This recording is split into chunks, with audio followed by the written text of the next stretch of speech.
Georg Wilhelm Friedrich Hegel nació en Stuttgart en 1770. Concibió el último gran sistema del pensamiento occidental. En ese sistema pretendió comprender y explicar nada menos que todo lo pensado. Afirmó que lo finito pertenece a lo infinito y que éste se expresa en aquel, de manera que el absoluto está en nosotros. Expuso el método dialéctico, que es, según él, la estructura misma de lo real. Entendió que su propia filosofía contenía como momentos previos a todas las anteriores. Nadie después de él pudo ignorarlo.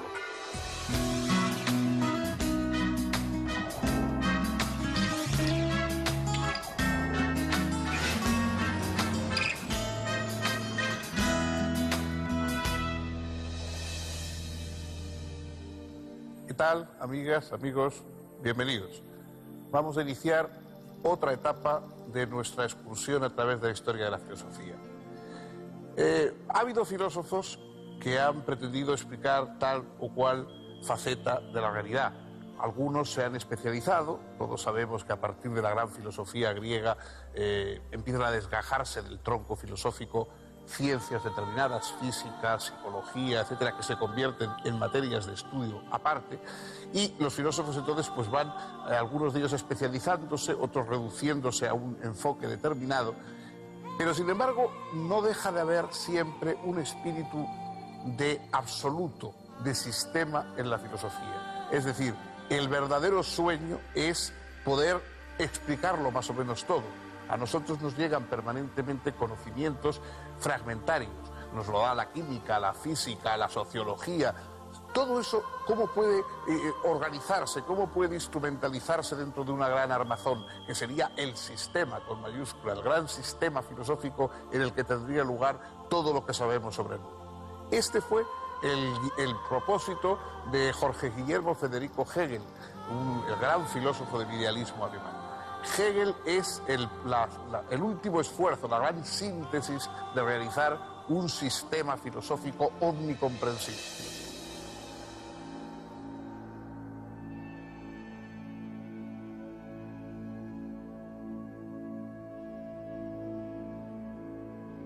Georg Wilhelm Friedrich Hegel nació en Stuttgart, en el actual territorio alemán, en 1770, y falleció en Berlín en 1831 a causa de una epidemia de cólera. Era hijo de un funcionario fiscal del ducado. A los 18 años se inscribió en la carrera de teología de la Universidad de Tubinga. Sus dos principales amigos de esos años de estudiante fueron Friedrich Wilhelm Joseph Schelling, futuro gran filósofo, y Friedrich Hölderlin, que llegaría a ser uno de los más importantes poetas de lengua germana. Hegel finalizó sus estudios en 1793, pero consciente de su poca vocación para la profesión pastoral, trabajó como preceptor familiar para la aristocracia hasta 1801, año en que consiguió una cátedra en la Universidad de Jena, cuyo rector era el célebre escritor Johann Wolfgang von Goethe. Ese mismo año entregó a la imprenta la que sería su primera obra publicada, sobre las diferencias entre los sistemas filosóficos de Fichte y Schelling. Pero su primer texto importante no aparecería hasta 6 años más tarde, La fenomenología del espíritu. Para Hegel, esa sería la introducción a su sistema filosófico.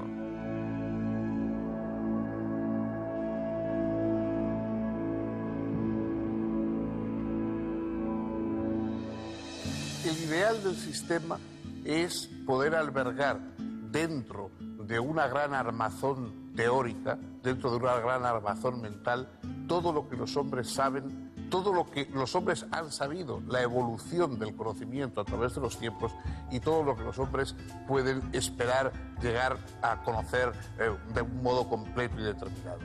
El propósito es inmenso y es el gran intento de convertir la filosofía en un saber sustancial y además primordial, es decir, la base de todos los restantes saberes del mundo. Nada menos que esto se propuso Hegel, un profesor de filosofía extraordinariamente influyente en su época, casi temiblemente influente en su época, que aspiró a crear el gran sistema filosófico y verdaderamente nos dejó una obra digna de ser reflexionada muy atentamente. Eso es lo que vamos a intentar hacer de una manera sintética y, como siempre, procurando ser accesibles para todos en los próximos minutos.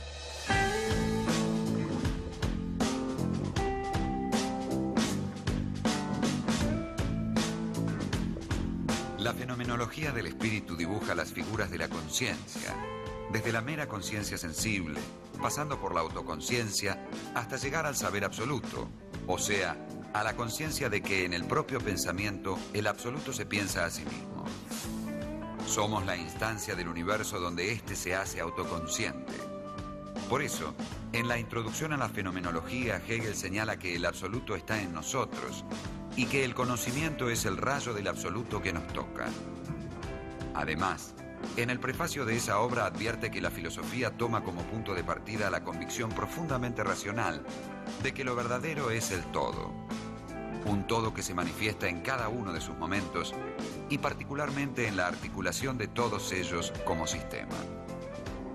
Como consecuencia de la ocupación napoleónica, la Universidad de Jena cerró sus puertas. La situación económica de Hegel se hizo casi insostenible. Llegó a solicitar empleo como cuidador de jardines y parques públicos, pero sin éxito. Con el apoyo de algunos amigos, editó un pequeño periódico en Bamberg, hasta que en 1808 fue nombrado rector del Colegio de Nuremberg, cargo que ocupó durante 8 años. La fenomenología del espíritu pronto comenzó a reeditarse y traducirse, dándole renombre aunque no fortuna, pues Hegel donó todas las sumas percibidas por derechos de autor a la madre de su hijo natural, Ludwig, que había nacido en 1807. En 1810, Hegel conoció a Marie-Helene Susanna von Tucher, de 21 años, hija de un senador y burgomaestre de Nuremberg, y se enamoró apasionadamente de ella. Al poco tiempo contrajeron matrimonio. El casamiento se celebró en 1811 con la aprobación del padre de la joven. La pareja, que pronto tendría 2 hijos, sería desde entonces un ejemplo de armonía, amor y cuidado mutuo. El temperamento abierto y generoso de Marie permitió que el hijo natural de Hegel viviera con ellos. En ese tiempo, Hegel escribió también una de sus principales obras, La ciencia de la lógica. Precisamente, la ciencia de la lógica comienza donde termina la fenomenología del espíritu y constituye propiamente la primera parte del sistema hegeliano y una de las pocas que desarrolló en detalle. Las ideas que están a la base de este libro son principalmente 2. En primer lugar, lo infinito no se opone a lo finito como si fueran cosas distintas. Si así fuera, lo infinito tendría a lo finito como límite y entonces no sería infinito. Más bien hay que decir que lo finito pertenece a lo infinito y que éste se expresa en aquel. Este planteo había sido ya expresado por otro filósofo, Baruch Spinoza. Pero Spinoza había pensado al absoluto como sustancia, esto es, como un cierto algo, mientras que para Hegel, el absoluto debe ser pensado a la vez siempre como sujeto, pero no separado de los múltiples sujetos finitos. No se trata de que nosotros pensemos el absoluto como un objeto cognoscible entre otros, captable por nuestro entendimiento, sino que, más bien, el absoluto se piensa a sí mismo en nuestro pensar. Hegel señala, por eso, el absoluto está en nosotros. En segundo lugar, todas las categorías están íntimamente relacionadas entre sí, y el modo dinámico de su relación es lo que Hegel llamó movimiento dialéctico, según el que una afirmación o tesis supone siempre su negación o antítesis, y la diferencia entre ambas resulta superada en una síntesis que a su vez supone su negación, y así sucesivamente. Este proceso no permite al pensamiento detenerse. El movimiento dialéctico opera en la ciencia de la lógica desde el principio al fin. Hegel decide comenzar por lo más indeterminado y vago, el mero ser. Pero un ser tan vacío que no admite más predicados que el solo ser es lo mismo que la nada, y esta es su antítesis. La síntesis de ser y nada es el devenir, porque es un pasar de ser a no ser, o de no ser a ser. Así, lo que deviene es un ser, pero un ser que tiene en sí la negación. es el ser determinado, que es algo y no otra cosa. A partir de estos trazos con los que comienza su estudio, Hegel está en condiciones de afirmar que cualquier cosa que podamos señalar está en devenir, que todo lo que existe es íntimamente contradictorio y que toda afirmación que efectuemos implica también su negación. Dicho de otro modo, si Dios es la representación imaginativa del absoluto, entonces Dios no es, para Hegel, la suma de las perfecciones, sino la síntesis de las contradicciones. Más radicalmente, Dios es puro devenir. También podríamos decir, Dios deviene en nosotros y nosotros en Él. Lo absoluto es el proceso infinito de su autodeterminación y de su autoconciencia. Dios deviene quiere decir, Dios se está haciendo. Lo verdadero es el proceso mismo, considerado en su totalidad infinita y en cada uno de sus momentos.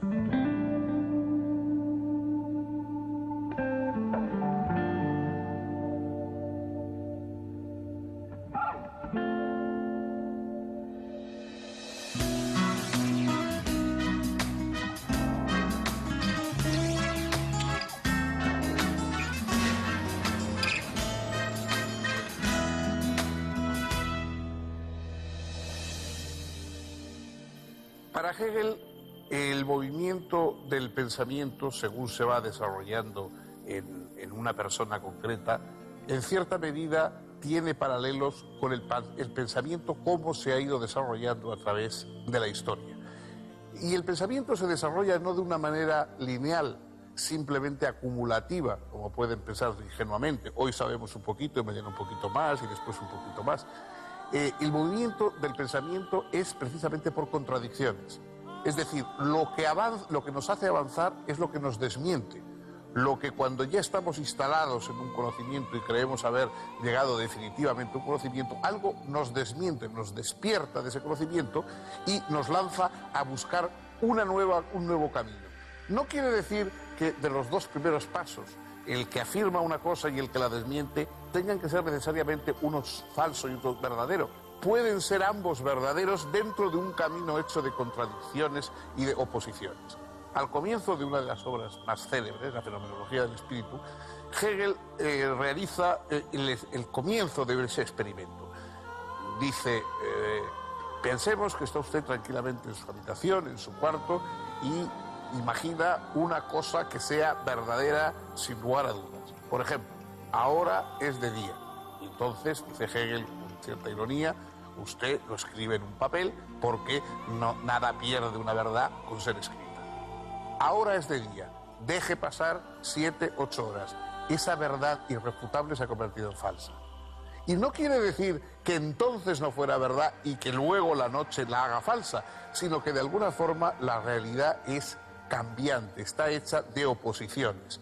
Más allá de la hora del día y de la hora de la noche está la unidad de la jornada que une las dos. Y más allá de los movimientos históricos que parece que se desmienten unos a otros, está ese camino hecho de afirmaciones, negaciones y búsqueda de una síntesis superadora de lo afirmado y de lo negado. A ese movimiento es a lo que Hegel va a llamar dialéctica. En vez de avanzar de una manera lineal, la dialéctica avanza por unas contraposiciones, por ese movimiento, digamos, de lo que se enfrenta y de lo cual surge una realidad superior que a su vez vuelve a incurrir en el mismo proceso de contradicciones. Este pensamiento dialéctico, dinámico, es el centro de la forma de plantear la filosofía de Hegel.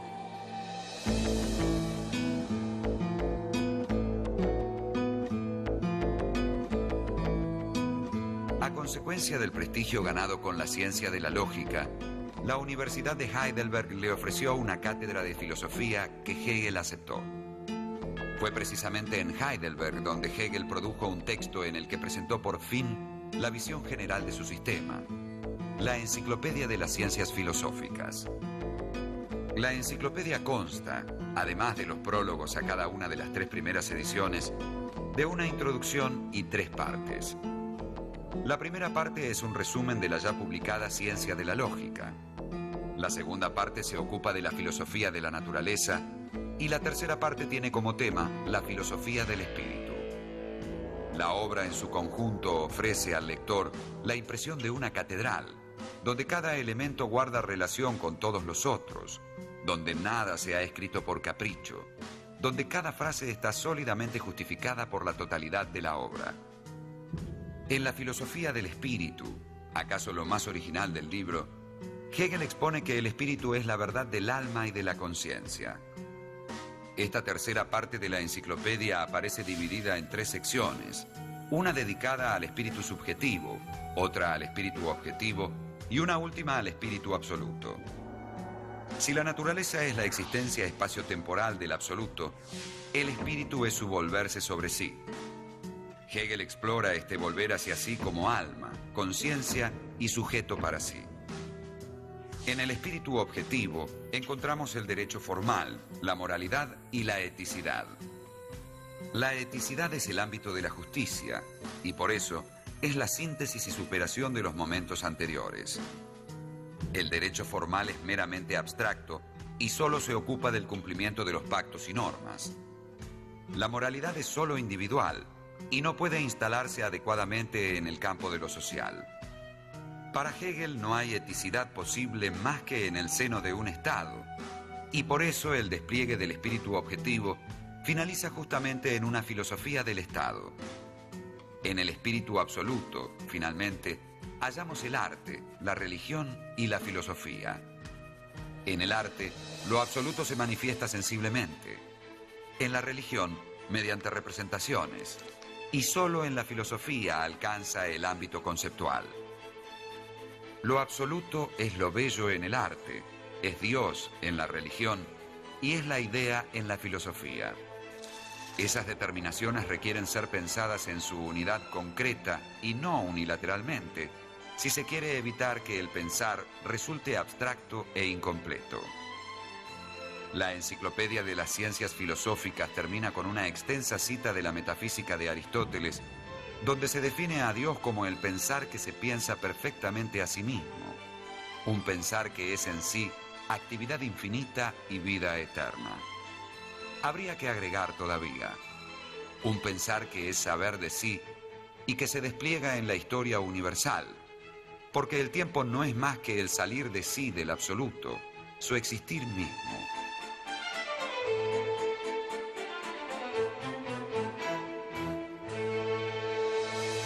Hegel tenía una gran conciencia histórica, de la importancia de la historia. Sus planteamientos idealistas, etcétera, luego van a tener influencia en autores tan materialistas como Marx, precisamente por este lado histórico de su planteamiento. Es decir, a él la humanidad le importa en conjunto, en universal. Es todo lo contrario de esos pensadores que dan importancia al individuo. De ahí que, por ejemplo, un Kierkegaard o el propio Nietzsche sean lo opuesto, en buena medida, al planteamiento hegeliano. Para Hegel, el espíritu es el espíritu humano, del cual evidentemente todos participamos, pero que proviene y se va moviendo a lo largo de la historia. Los sujetos, digamos, del despliegue de ese espíritu a lo largo de los siglos son los pueblos, son las comunidades humanas, que cada una de ellas va aportando desde su peculiar forma de cultura y de forma de ver aportes a ese espíritu universal. Los griegos lo hicieron los germanos, lo han hecho después también, antes incluso los orientales. Es decir, cada uno de los pueblos va aportando elementos para el despliegue de ese espíritu que va ocupándolo poco a poco todo, que va descubriéndose a sí mismo. Piensen ustedes en que podría ser como un cuadro extraordinario y complejo que estuviera enrollado en un rollo y que ustedes en principio no lo vieran, empezaran a desplegarlo y fueran viendo poco a poco hasta que se despliega por completo y entonces se puede ver la magnitud del espíritu humano. Lo único que pasa es que ese poco a poco no es un rollo que se despliega así sin más, sino por esas contradicciones dialécticas que decíamos. El espíritu humano ha estado encarnado en diversos grupos. Ha estado encarnado en Grecia, ha estado encarnado en el mundo latino, en Roma. Para Hegel, en el mundo germánico, con la ley, con el Estado democrático, digamos, pero autoritario de Prusia y del mundo en que él vivía, eso había llegado a su fin. Ese Estado garantizador de libertades y de derechos, a pesar de que fuera a base de una estructura rígida y legalmente sólida, ese Estado es la más alta organización de la humanidad. Lo que el espíritu buscaba es un Estado en el cual todos los seres humanos pudieran convivir. Este fue la idea central, digamos, del pensamiento político de Hegel.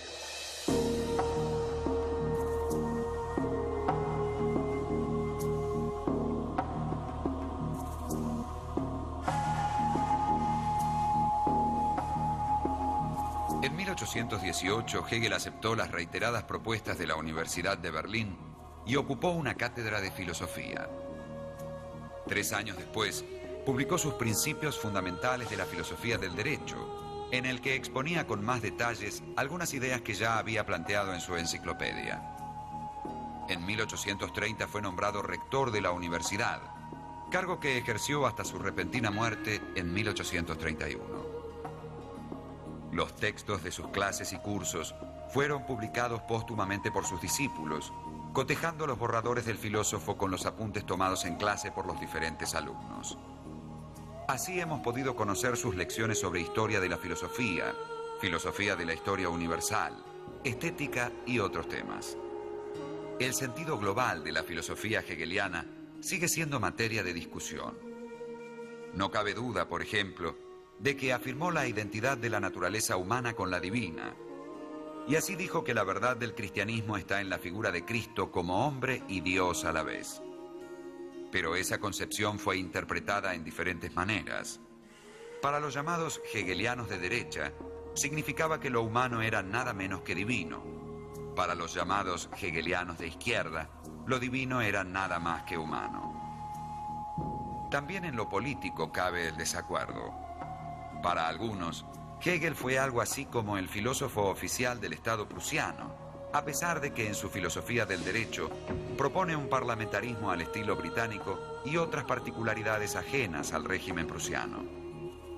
Otros lo califican de jacobino moderado, es decir, una especie de demócrata revolucionario. Hegel pretendía estar más allá del conservadurismo y la revolución. También pretendía estar más allá de teísmos y ateísmos, o de derechas e izquierdas. Pretendía describir cómo son las cosas, cómo es el todo. Hoy puede parecernos que esas pretensiones son excesivas, pero lo cierto es que representan la síntesis más lograda de 2000 años de filosofía occidental, y que tanto el siglo XIX como el XX han permanecido bajo la sombra de su gigantesca figura.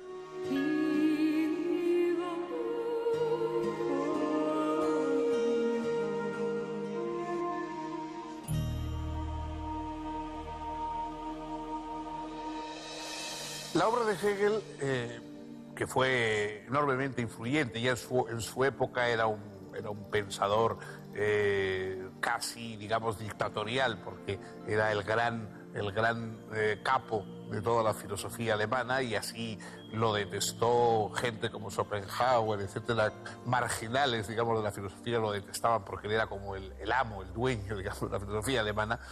Sin embargo, la influencia de Hegel fue más bien a través de sus discípulos, y de discípulos o seguidores o lectores que de alguna forma probablemente él, no sé si le hubieran gustado mucho. Hay toda una corriente llamada la izquierda hegeliana de pensadores que tomaron las ideas sobre la historia, sobre el despliegue de la realidad humana, etcétera, a lo largo del tiempo, pero la pusieron con una salsa diferente.